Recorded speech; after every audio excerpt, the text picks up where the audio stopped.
गरीब बहू का जादुई घास का एसी। एक छोटे से गांव में सरिता अपनी बहू और अपने गरीब परिवार के साथ रह रही थी। बेटा, आज हमें ये रात को सारा काम खत्म करना होगा, कल ये सारा ऑर्डर का सामान जाएगा। माँ, मैं तो कोशिश कर ही रहा था लेकिन घास ही खत्म हो गई। अब आप ही बताओ ना, मैं क्या करूँ। हमारे पास और कोई चारा नहीं है, हमें जंगल से और घास काट कर लानी होगी। इस समय जंगल में जाने का फायदा नहीं है, कभी भी कुछ भी हो सकता है। जंगली जानवर रात के समय ही बाहर निकलते हैं। अजय बिल्कुल सही कह रहा है बहू। अरे माँ जी, हम दो लोग अगर जाएंगे तो कोई जानवर पास नहीं आएगा, और फिर इतनी जल्दी कोई जानवर हमला नहीं करता। हमें ये ऑर्डर कल देना है, आप ये भी तो सोचिए। लेकिन बहू। माँ जी, आप चिंता मत कीजिए, कुछ नहीं होगा। बस आप बच्चों के पास ही रहना और उनका ख्याल रखना। अगर ये ऑर्डर नहीं गया तो बच्चों के लिए हम गर्मी से बचने के लिए कूलर भी नहीं खरीद पाएंगे। सरिता की बहू भाविका और उसका बेटा, वो तीनों घास से पंखे कूलर बनाने का काम किया करते थे, इसलिए उन्हें घास की जरूरत पड़ती थी। वह आधी रात के समय जंगल में जाते हैं। भाविका, जरा से भी हलचल हुई तो मुझे बता देना, कभी भी कुछ भी हो सकता है। ठीक है जी, मैं आपको बता दूंगी। अजय और भाविका दोनों ही जंगल में घास काट रहे होते हैं, तब उन्हें झाड़ियों से आवाज आने लगती है। क्या तुमने भी वहां से कोई आवाज सुनी है? हाँ जी, मैंने भी सुनी है। मैंने तुम्हें कहा था ना, इस समय आना ठीक नहीं है। चलो देखते हैं उधर क्या है। भाविका और अजय झाड़ियों के पास जैसे ही जाते हैं, उन झाड़ियों के पीछे से एक आदमखोर भेड़िया निकलता है।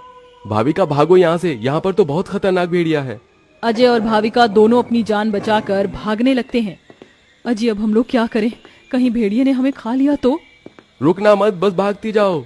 भागते भागते वो दोनों जंगल से किसी तरह बाहर निकल आते हैं और भेड़िया उनका पीछा छोड़ देता है।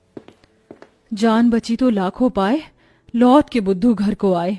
रास्ते में चलते हुए आधी रात के समय उन्हें गांव के एक कूड़े के ढेर के पास एसी पड़ा हुआ नजर आता है। अरे देखो जी, यहाँ पर एसी पड़ा है। अरे पता नहीं किसका होगा, चलो यहाँ से चलते हैं। मुझे लगता है किसी ने ऐसे ही डाल दिया होगा। मैं तो कहती हूँ इसे लेकर चलते हैं। भाविका अजय को एसी ले जाने के लिए मना लेती है, जिसके बाद वो दोनों उस एसी को घर ले आते हैं। तुम दोनों तो घास लेने गए थे, ये क्या लेकर आ गए हो? ये हमें रास्ते में पड़ा मिला। जब हम कूलर पंखे बना लेते हैं तो एसी भी बना सकते हैं। इस खराब एसी को छोड़ो और ये बताओ, क्या तुम घास लेकर आई हो?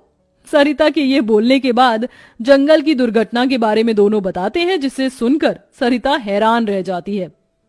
अच्छा, इसका मतलब बहुत बड़ी मुसीबत से बचकर आए हो तुम दोनों, और साथ में ये कचरा उठाकर ले आए। वह तीनों बहुत ज्यादा परेशान हो जाते हैं। कल का ऑर्डर पूरा करने के बाद उन्हें कुछ पैसे मिल जाते, लेकिन घास न होने की वजह से उनका ऑर्डर पूरा नहीं हो पाता और वह ऑर्डर कैंसिल हो जाता है। अगले दिन उनके टूटे फूटे घर के अंदर धूप की किरणें आने लगती हैं, जिससे बहुत ज्यादा गर्मी हो जाती है। हे भगवान, कितनी गर्मी लग रही है, घर में पंखा भी नहीं चल रहा है।